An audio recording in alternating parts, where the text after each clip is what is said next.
नमस्कार दोस्तों, मैं रामू कुमार यादव एजुकेशन क्लासेस रामू में आपका स्वागत करता हूं। दोस्तों, आज मैं फिर से जो भारत का भूगोल टॉपिक चल रहा था उसका नेक्स्ट पार्ट लेकर आ गया हूं। ठीक, तो अगर वीडियो हमारा ये प्रयास पसंद आया आप लोगों को तो वीडियो को लाइक करें, शेयर करें एंड सब्सक्राइब करें। तो चलिए अब हम अपने टॉपिक के ऊपर बात करते हैं। तो देखिए, हम इससे पहले जो कि भारत का भूगोल का जो पार्ट था, धीरे धीरे मतलब पिछले जो कि जितने भी वीडियो बनाए मैं उसको अपलोड कर चुका हूँ, उस वीडियो को देख लीजिएगा, उसके बाद इस वीडियो को देखिएगा। भारत का भूगोल का जो है वन लाइनर प्रश्न की तरह, प्रश्न उत्तर की तरह मैं लेकर आया हूँ। तो आप अगर थ्योरी पहले से पढ़े हुए होंगे इस चीज़ का, भारत का भूगोल का, तो इस चीज़ को पढ़ने में आपको बहुत ही मज़ा आएगा। ठीक, तो अगर आप जूनियर सुपर टेट की तैयारी करते हैं या किसी भी एग्जाम की, अगर उसमें भूगोल टॉपिक है तो इस वीडियो को जरूर देखिएगा और लाइक करेगा, शेयर करेगा, सब्सक्राइब करेगा। तो चलिए अब हम अपने प्रश्नों की बात करते हैं। ठीक, पहला प्रश्न हमारा है कि किस देश के साथ न्यू मूर द्वीप के कारण भारत का विवाद है। ठीक, न्यू मूर द्वीप के कारण भारत का विवाद किस देश के साथ है, तो बांग्लादेश के साथ है। याद रखिएगा, किसके साथ है, बांग्लादेश के साथ है। ठीक, अब अगला प्रश्न है, भारत किस गोलार्ध में स्थित है। तो ये तो आप सब लोगों को पता है कि भारत किस गोलार्ध में स्थित है, उत्तरी गोलार्ध में स्थित है। ठीक, अगला है, केंद्र शासित प्रदेश दादर एवं नागर हवेली भारत के किन राज्यों के बीच स्थित है। दादर एवं नागर हवेली किन राज्यों के बीच स्थित है, तो वह है गुजरात और महाराष्ट्र। इसको मैं मैप के हिसाब से आप लोगों को बता रहा हूँ कि ये जो एरिया ऐसे एरिया नहीं है, तो यहीं पर है जो दादर नागर हवेली का क्षेत्र है। यहाँ पर ये केंद्र शासित प्रदेश है। ठीक, याद रखिएगा। और यहाँ से ऊपर का एरिया गुजरात का पड़ता है और ये एरिया जो है महाराष्ट्र का एरिया पड़ता है। ठीक, तो इस चीज़ को याद रखिएगा। और यहाँ पर है वो गोवा यहाँ पर स्थित है। ठीक, तो इस चीज़ को याद रखिएगा, जो दादर एवं नागर हवेली है वो इस स्थान पर स्थित है। ठीक, तो ये चीज़ को याद रखिएगा। चलिए अगला टॉपिक है हमारा, अगला प्रश्न है, किस राज्य को पहले नेफा के नाम से भी जाना जाता था। ठीक, तो जो पहले नेफा के नाम से हुआ अरुणाचल प्रदेश को जाना जाता था। यह भारत का सबसे पूर्वी क्षेत्र का राज्य है। ठीक, तो अरुणाचल प्रदेश को पहले नेफा के नाम से जाना जाता था। तो चलिए अब आगे चलते हैं। अब अगला प्रश्न है हमारा, केंद्र शासित प्रदेश अंडमान निकोबार द्वीप समूह की राजधानी पोर्ट ब्लेयर किस द्वीप पर स्थित है। ठीक, पोर्ट ब्लेयर किस द्वीप पर स्थित है, तो दक्षिणी अंडमान द्वीप पर स्थित है। ये चीज़ याद रखिए, दक्षिणी अंडमान द्वीप। जैसे कि ये जो पोर्ट ब्लेयर ऐसे है ना, ऐसे, तो ये दक्षिणी अंडमान द्वीप है, ये वाला क्षेत्र। तो यहाँ पर इसका जो राजधानी है अंडमान निकोबार द्वीप समूह का, वो यहाँ पर स्थित है। ठीक, तो इस चीज़ को याद रखिएगा।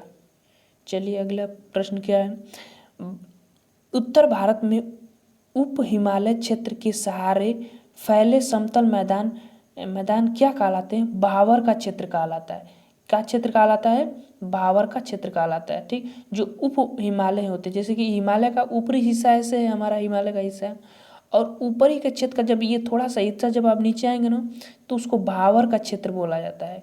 उसी को कह रहा है कि भावर का क्षेत्र कहलाता है, उप हिमालय के क्षेत्रीय भाग। ठीक, थोड़े थोड़े पत्थर पाए जाते हैं। आगे है प्रश्न है, कोरी निवेशिका कहाँ स्थित है, कच्छ के रण में। ठीक, कच्छ के रण में कहाँ है, ये गुजरात में पड़ता है। जहाँ की लूनी नदी होती है ना, वो लूनी नदी जाकर विलुप्त हो जाती है कच्छ के रण में, तो वहाँ पर ये का कोरी निवेशिका एक स्थान है, वहाँ स्थित है। ठीक, कोरी निवेशिका।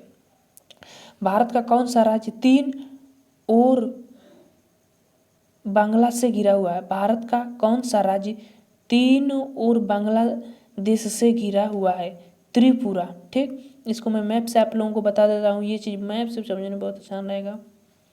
ऐसे है ना, ऐसे क्षेत्र, तो ये क्षेत्र जो है बांग्लादेश का क्षेत्र है। ठीक, और ये वाला जो क्षेत्र है, ये वाला क्षेत्र, ये जो है त्रिपुरा है। ये तो इधर से भी बांग्लादेश, इधर से भी बांग्लादेश, और इधर नीचे से भी बांग्लादेश, तो तीनों ओर से घिरा हुआ है बांग्लादेश से जो त्रिपुरा। ठीक, यहाँ अरुणाचल प्रदेश, नागालैंड, फिर मणिपुर, मिजोरम, ऐसे फिर त्रिपुरा, इसके ऊपर यहाँ पर मेघालय है, और ये क्षेत्र जो है ये असम का क्षेत्र है। ठीक, और सिक्किम यहाँ है। ठीक, ये भूटान इधर होता है और इधर नेपाल तो नेपाल और भूटान के बीच में जो ये छोटा सा हिस्सा है ये सिक्किम है, और इसके इधर ये पश्चिम बंगाल है। ठीक, तो इस चीज़ को याद रखिएगा। ठीक, अब चलिए आगे।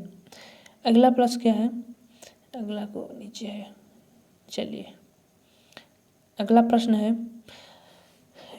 भारत के किस स्थान को मरुस्थल की राजधानी कहा जाता है। ठीक, तो यह जैसलमेर है, भारत का मरुस्थल की राजधानी कहा जाता है। ये राजस्थान में पड़ता है, और यह जो जैसलमेर है ना, ये पाकिस्तान बॉर्डर के नज़दीक है। तो जैसलमेर का जो क्षेत्र है वो सबसे ज़्यादा रेगिस्तानी एरिया पाया जाता है, रेगिस्तानी एरिया जैसलमेर। तो ये राजस्थान का क्षेत्र है, और मरुस्थलीय राजधानी इसको कहा जाता है, जैसलमेर को। ठीक, अब चला अगला प्रश्न है, अरावली और विंध्य श्रृंखलाओं के बीच कौन सा पठार है। अरावली और विंध्य श्रृंखलाओं के बीच जो है मालवा का पठार स्थित है। तो याद रखिएगा, मालवा का पठार, अरावली पर्वत जो है ये, और उसके बाद नीचे का पत्थर, और इधर मालवा का पठार स्थित है, उसी को कह रहा है। ठीक, तो याद रखिएगा, अरावली पर्वत और मालवा का विंध्य श्रृंखलाओं के बीच कौन सा पठार है, मालवा का पठार है। ठीक, अगला प्रश्न है, अरब सागर में स्थित भारतीय द्वीपों की मुख्य विशिष्टता क्या है। तो मुख्य विशेषता उनकी है, विशिष्टता है, सभी द्वीप परवाल उद्गम के परवाल उद्गम के मतलब परवाल भित्तियाँ पाई जाती हैं उन महाद्वीपों पर। भारत के दोनों तरफ महाद्वीप हैं, इधर लक्षद्वीप है, इधर ये अंडमान निकोबार द्वीप समूह है। तो इन पर क्या होता है, परवाल भित्तियाँ, और सबसे ज़्यादा परवाल भित्तियाँ ये लक्षद्वीप पर पाई जाती है। ठीक, तो याद रखिएगा। ठीक, अगला क्या है, छोटा नागपुर किसका नाम है, छोटा नागपुर। तो रांची के पठार को छोटा नागपुर कहा जाता है। ठीक, रांची के पठार को, रांची झारखंड में है, तो याद रखिएगा, रांची के पठार को छोटा नागपुर का पठार कहते हैं। उस रांची के पठार से होकर कौन सी नदी गुजरती है, तो दामोदर नदी, याद रखिएगा, दामोदर नदी। ठीक, अब अगला पॉइंट है हमारा, इंद्रिया पॉइंट भूमध्य रेखा से कितनी दूरी है। इंद्रिया पॉइंट भूमध्य रेखा से कितनी दूरी है, तो ये देखिए, भूमध्य रेखा जो 0 डिग्री की रेखा जो होती है, 0 डिग्री की रेखा, उसको भूमध्य रेखा कहते हैं। और उससे जो हमारी इंद्रिया पॉइंट है, अच्छा, इंद्रिया पॉइंट कहाँ स्थित है, तो ग्रेट निकोबार द्वीप, ये यहाँ है ना, ग्रेट निकोबार द्वीप। तो यहाँ से ये वाली जो दूरी है, इतनी जो दूरी है, इतनी दूरी वो 876 किलोमीटर की पड़ती है, यही पूछ रहा है प्रश्न में। ठीक, तब आगे चलते हैं, आगे प्रश्न क्या कर रहा है। अगला प्रश्न, भारत और चीन की सीमा रेखा को स्पर्श करने वाले भारतीय राज्य कौन कौन से हैं। भारत और चीन के बीच सीमा रेखा स्पर्श करने वाले, तो मैं भारत का नक्शा बना दे रहा हूँ, या इस तरह देख लीजिएगा, और ये क्षेत्र है। ठीक, तो देखिए, यहाँ ये लद्दाख का क्षेत्र है, फिर ये हिमाचल प्रदेश है, फिर उत्तराखंड है, और यूपी तो टच नहीं करता है चीन के साथ, क्योंकि उसके ऊपर नेपाल है, तो यूपी का सीमा नहीं लगता है। उसके बाद यहाँ सिक्किम है और अरुणाचल प्रदेश है। ठीक, तो इतने राज्य हैं जो है कि चीन से सीमा साझा करते हैं। तो देखिए, यहाँ लिखा भी है, अरुणाचल प्रदेश, नागालैंड, मणिपुर, मिजोरम। भारत और चीन की सीमा रेखा को स्पर्श करने वाले भारतीय राज्य कौन कौन से हैं। तो देखिए, ये गलत लिखा हुआ है, इस चीज़ को याद रखिएगा, ये गलत है, ये गलत है, तो इस चीज़ को मत पढ़िएगा, ये गलत लिखा हुआ है। भारत और चीन की सीमा रेखा को स्पर्श करने वाले भारतीय राज्य कौन कौन से हैं, तो याद रखिएगा, मैं बता दे रहा हूँ, लद्दाख है, फिर हिमाचल प्रदेश है, फिर उत्तराखंड है, 3 ऊपर के, फिर यहाँ सिक्किम है, सिक्किम के बाद अरुणाचल प्रदेश जो है वह चीन के साथ सीमा साझा करते हैं। तो इतना चीज़ बस याद रखिएगा, और कोई भी राज्य है जो चीन के साथ सीमा साझा नहीं करता है। ठीक, तब आगे चलते हैं, ये गलत लिखा हुआ है, इस चीज़ को याद रखिएगा। दक्षिणी भारत की सबसे ऊंची चोटी कौन सी है, अन्नामुदाई की अन्नाई मुड़ी की पहाड़ी जो है कि दक्षिणी भारत की सबसे ऊंची चोटी है। ठीक, और इसका जो सबसे ऊंची चोटी इसमें अन्नामुदी की पहाड़ी जो है उसकी सबसे ऊंची चोटी होती है। ठीक, तो ये दक्षिण भारत में याद रखिएगा, सबसे ऊंची चोटी। अब अगला है, सर्वप्रथम इंडिया शब्द का प्रयोग भारत के लिए किस भाषा से किया गया था, तो ग्रीक भाषा से। चलिए, इसमें कोई बताने वाला फैक्ट नहीं है।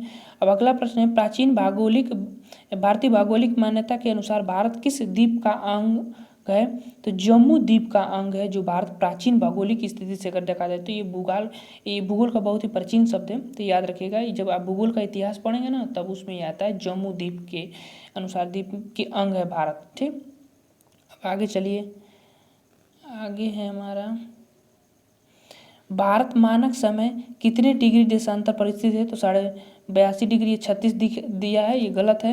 82.5 डिग्री पूर्वी देशांतर में भारत स्थित है, तो ये चीज़ को याद रखिएगा। ठीक, तो ये 82.5 डिग्री है, ये चीज़ को याद रखिएगा। 2.5 ये डिग्री है आपका, 82.5 डिग्री भारत स्थित है। ठीक, हैदराबाद का जुड़वा नगर कौन सा है? सिकंदराबाद, ये सबको पता है। थार भूमि कहाँ स्थित है? राजस्थान में थार भूमि। ठीक, थार का मरुस्थल। ठीक, ये चीज़ से याद रखिए। भारत का कौन सा राज्य सबसे अधिक राज्य की सीमाओं के साथ स्पर्श करता है? उत्तर प्रदेश 8 राज्यों के साथ सीमा साझा करता है उत्तर प्रदेश, तो इस चीज़ को याद रखिएगा। आगे चलिए, स्वतंत्रता से पहले कौन सा भारतीय क्षेत्र काला पानी के नाम से भी जाना जाता था? तो अंडमान निकोबार द्वीप समूह जो है उसको काला पानी के नाम से जाना जाता था, क्योंकि जो क्रांतिकारी होते थे ना उन सबको यहीं पर ले जाकर इसी जेल में बंद कर देते थे, तो इसीलिए इसको काला द्वीप के नाम से जाना जाता है। काला पानी की सजा दी जाती थी क्रांतिकारियों को, इस चीज़ से याद रखिए। ठीक, झांसी नगर भारत के किस राज्य में स्थित है? तो उत्तर प्रदेश। झांसी नगर उत्तर प्रदेश में स्थित है, याद रखिएगा। ठीक, नगर है यह। ठीक, सबसे ज़्यादा नगर किस राज्य में पाया जाता है? तो उत्तर प्रदेश में, याद रखिएगा, सबसे ज़्यादा नगरें पाई जाती है। चलिए आगे चलते हैं। आगे चलने के बाद अगला है, भारत की सबसे लंबी सुरंग पीर पंजाल सुरंग किस राज्य में स्थित है? तो जम्मू कश्मीर में। पीर पंजाल सुरंग जम्मू कश्मीर में स्थित है। ठीक, तो इस चीज़ को याद रखिएगा। भारत और पाकिस्तान के बीच सीमा रेखा का निर्धारण किसने किया था? Sir Cyril John Radcliffe. तो रेडक्लिफर जो है वह सीमा है जो कि भारत और पाकिस्तान को अलग करती है, रेडक्लिफर के नाम से, तो इन्हीं के नाम पर वो सीमा रेखा निर्धारण किया गया था। ठीक, अगर इस चीज़ को याद रखिएगा, रेडक्लिफर जो रेखा है वो भारत पाकिस्तान को अलग करती है। ठीक, आगे चलिए, भारत का कौन सा राज्य चीन, नेपाल और भूटान की सीमा को स्पर्श करता है? चीन के भी साथ, नेपाल के भी साथ और भूटान के साथ। तो सिक्किम है जो ये वाला क्षेत्र है, देखिए यहाँ पर नक्शा पर ऐसे नहीं निकला हुआ है, इधर नेपाल का एरिया है और इधर भूटान का एरिया है। ठीक, और इसके ऊपर चीन तिब्बत का क्षेत्र है, तो चीन में तिब्बत इस समय है, तो चीन का क्षेत्र तीनों देशों के साथ सीमा साझा करता है सिक्किम। ठीक, पहले यह भारत का हिस्सा नहीं हुआ करता था, फिर बाद में यह किसी समझौते के कारण भारत में हिस्सा ले लिया था। ठीक, सियाचिन ग्लेशियर भारत की किस राज्य में स्थित है? तो जानते हैं सब, जम्मू कश्मीर में सियाचिन ग्लेशियर, सबसे ज़्यादा ठंड यहीं पड़ती है, मतलब बर्फ़ यहाँ पड़ते हैं ज़्यादा। सबसे ऊंचा युद्ध क्षेत्र इसको कहा जाता है, सियाचिन ग्लेशियर को। ठीक, दक्कन पास किसके मध्य स्थित है? दक्कन पास किसके पास मध्य स्थित है?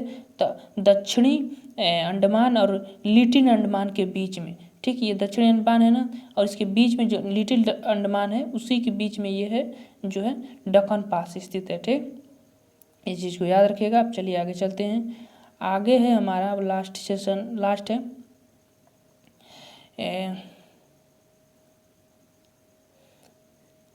भारत की भूमि का सबसे उत्तरी भाग क्या कहलाता है? इंद्रियों काल। इंद्रिया काल जो कि जम्मू कश्मीर में स्थित है, ऊपर में है, ये इंद्रिया काल कहलाता है, याद रखिएगा। ये वाला क्षेत्र जो है ना, ये वाला क्षेत्र, ये ऊपर वाला क्षेत्र अभी वो पाकिस्तान में है, पाक अधिकृत कश्मीर जो कि पाकिस्तान के हिस्से में अभी वो आता है, इंद्रिया काल उसको कहते हैं। ठीक, भारत की मुख्य भूमि को रामेश्वर द्वीप से कौन सा अलग करता है? अदल का पुल, अदम का पुल जो है उसको अलग करता है, तो इस चीज़ को याद रखिएगा, अदम का पुल। ठीक, तो दक्षिणी गंगोत्री क्या है? अंटार्कटिका स्थित भारतीय वैज्ञानिक अनुसंधान केंद्र, उसको दक्षिणी गंगोत्री भी कहा जाता है, याद रखिएगा। अंटार्कटिका स्थित भारतीय वैज्ञानिक अनुसंधान केंद्र बनाया गया है अंटार्कटिका पर। ठीक, भारत का। अब अगला है क्षेत्रफल की दृष्टि से भारत के 3 बड़े राज्यों का क्रम। तो क्षेत्रफल की दृष्टि से पहले राजस्थान आता है, फिर मध्य प्रदेश, उसके बाद महाराष्ट्र का नाम आता है। ठीक, तो याद रखिएगा, क्षेत्रफल की दृष्टि से, जनसंख्या की दृष्टि से यूपी पहले स्थान पर है, इस चीज़ को याद रखिएगा।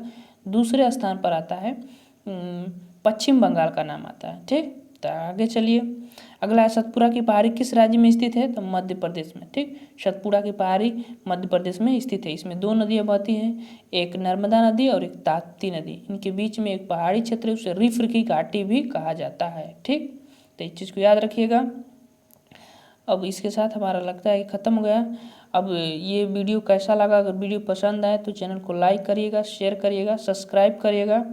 चलिए अब हम वीडियो को समाप्त करते हैं। Thank you for watching this video.